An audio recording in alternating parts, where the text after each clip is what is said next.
All right, let's talk about this new update, shall we, on this Mr. Tom Alexandrovich. So I wanted to provide everybody a fulsome update. As I have said earlier at the top, Las Vegas, you guys are like a mafia state. Like the blackout that I have now gotten from people who I originally could get on the phone is extraordinary. And the reason why is the word has come on down from the top. Everybody shut up about this case. And in particular, it shows from the lawyer that Tom Alexandrovich has hired. So let's go and put this up there on the screen.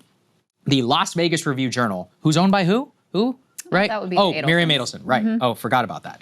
The Las Vegas Review-Journal has now confirmed that the Israeli official, Tom Alexandrovich, who was caught up in that child sex sting, has now hired the celebrity attorney David Chesnoff and Richard Schonfeld. David Chesnoff is the most powerful lawyer in the entire state of Nevada.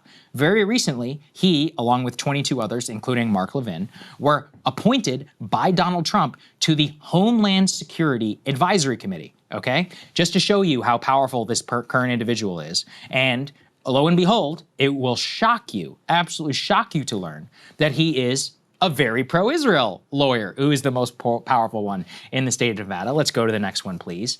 He actually did an entire article with the Las Vegas Review-Journal back in November of 2023, where he went to Israel to volunteer in a hospital. He claimed that he had spent a lot of time there over the years. He's now been awarded, actually, with several awards pertaining to the state of Israel and for a lot of his support, which brings me, actually, to the next one. So let's go and put that one up on the screen. So this is fascinating. I'm becoming very familiarized with the state. Back in 2021, it was actually kind of a scandal in Vegas because David Chesnoff, the lawyer now for Tom Alexandrovich, donated $30,000 to the Clark County DA, Steve Wolfson. Steve Wolfson is the person who is in charge of prosecuting Mr. Alexandrovich. Now, people need to understand that this famous defense lawyer donates $30K to the Clark County DA, Stephen Wolfson. Now, we are currently in a situation which they called pay-to-play justice in the scandal there at the time, where Mr. Chesnoff is now representing Tom Alexandrovich in the very case that DA Wolfson is prosecuting this Israeli government official for. I will continue to note that Wolfson has only given one interview on the case of Alexandrovich. He said that he was treated completely normally, but he floated a probation as a potential option. So everybody understands here, he's potentially already floating the idea that Alexandrovich can walk scot-free and he can just get probation. He also said currently that he doesn't have any concerns about Alexandrovich's return, but he's like, we have extradition treaties there that are available. Well, I looked into it because that's what I do. Let's go and put D7, please, up here on the screen. And I actually did some research. I go, okay, when is the last time Israel returned a charged American pedophile? Well, the most recent is just from October of 2023, when a guy named Gershon Kranzer, who was charged with multiple crimes against children in 2010, fled to Israel. It took 11 years to return him to the United States. Why?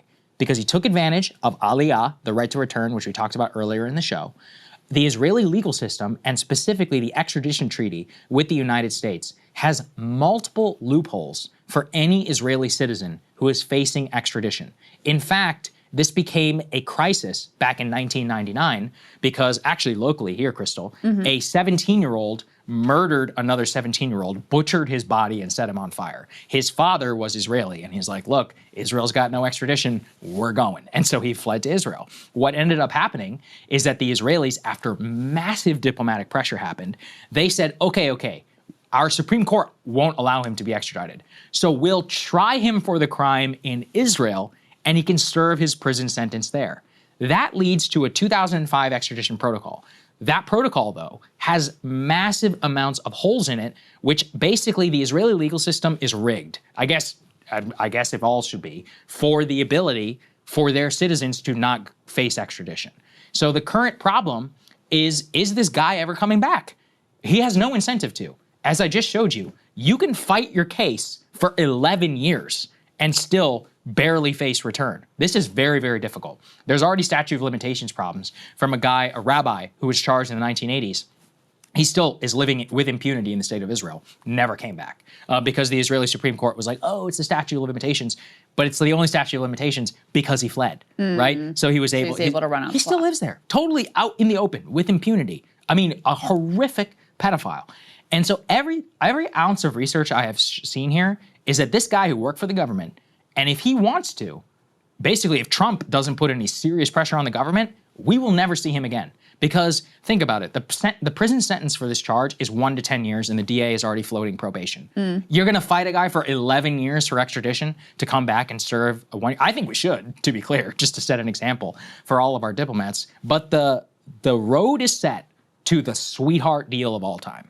And so I'm just laying the groundwork for the powers that be. They are out in full force to protect this guy. From Chesnoff to Adelson to the government. I mean, it's all out there. There have been a lot of focus on this U.S. attorney Trump appointed who she's very... Sigal Chattah. Yes, she's also very pro-Israel. Wasn't she born in Israel? What's her... I don't know. Anyway, she's very committed, Zionist. And she, I know, deleted her account on Twitter, I believe, after she came under scrutiny for potential involvement in this. Like, what can we say about her? Is the scrutiny on her? It's kind of complicated. Yeah. So so here's the thing. She is an Israeli-born American by her own definition. She has multiple previous posts on her personal Twitter account where she had basically said, I'm very pro-Israel, etc.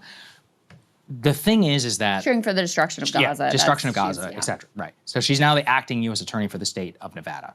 Now, the thing is, what makes it sketchy, and I have yet to uncover any evidence that the feds actually did intervene, but the facts make it's pretty difficult to explain that the federal agents, FBI and HSI agents, who were the first people to question Alexandrovich, did not give a heads up to the U.S. Attorney's Office. The U.S. Attorney's Office has not answered any questions about this. 0 questions about this. They put all the blame on the judge. And by the way, they got all their facts completely incorrect because Alexandrovich never stood before a Nevada state judge. That he actually took advantage of a BLM-style law from 2020, which allows criminals to just post bail and go scot-free if they want to before any probable cause hearing before a judge. So the difficulty, like right now, I think, is that there's all of this smoke. The fire has not been able to be proved. But the smoke that currently exists in Nevada is that they have a powerful attorney. He's represented like Bruno Mars, you know? I mean, like seriously very, very rich, Paris Hilton, you know? Those types of people. TMZ's probably got this guy on speed dial, like a lawyer to the stars, like one of the classic people, kind of like the OJ thing.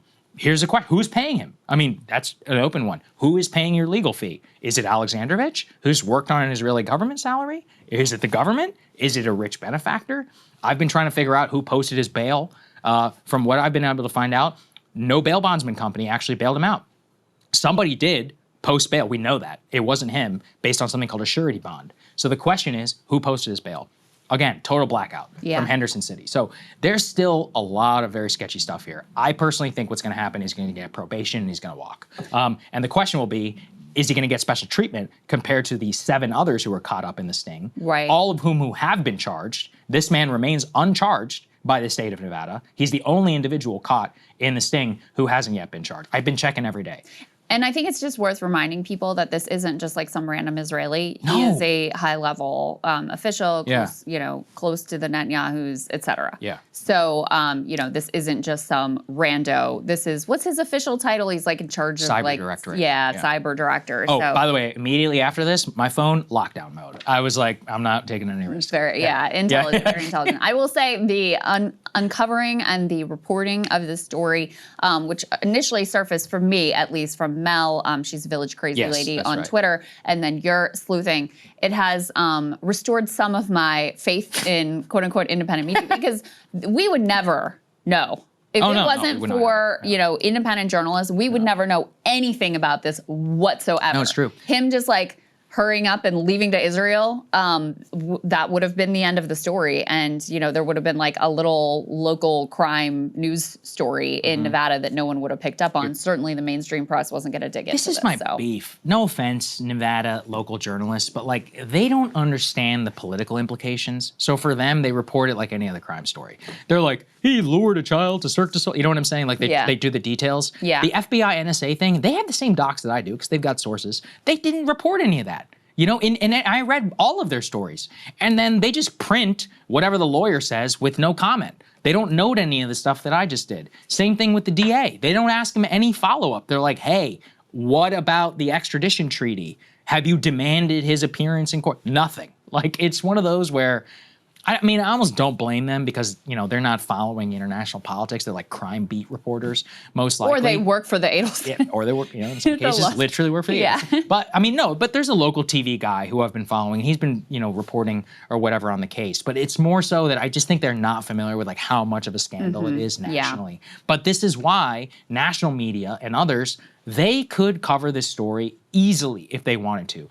At NewYorkTimes.com email could solve this in a day because they could use their Washington bureau, their FBI reporters, and get somebody on the ground in Vegas. You could read a 2,000-word article exposing all of this.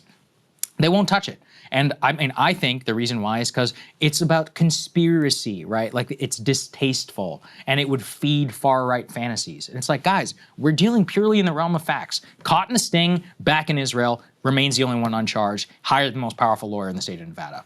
Do I need to spell it out for you? The one mainstream story I saw about it was Axios, but they wrote it up like MAGA reacts. Yes, and it's like, I mean, first of all, it's certainly not just MAGA, right? And second of all, why not just talk about the story itself rather than doing the meta story about like, oh, this group of people is reacting in this way. So yeah, that was the only mainstream coverage that I've seen at this point. It's crazy. It is absolutely crazy. So anyway, that's your update. I will continue on it. And if you are in Vegas and if you have something, reach out. I would love to talk to you. Hey, if you like that video, hit the like button or leave a comment below. It really helps get the show to more people. And if you'd like to get the full show ad-free and in your inbox every morning, you can sign up at breakingpoints.com. That's right. Get the full show, help support the future of independent media at breakingpoints.com.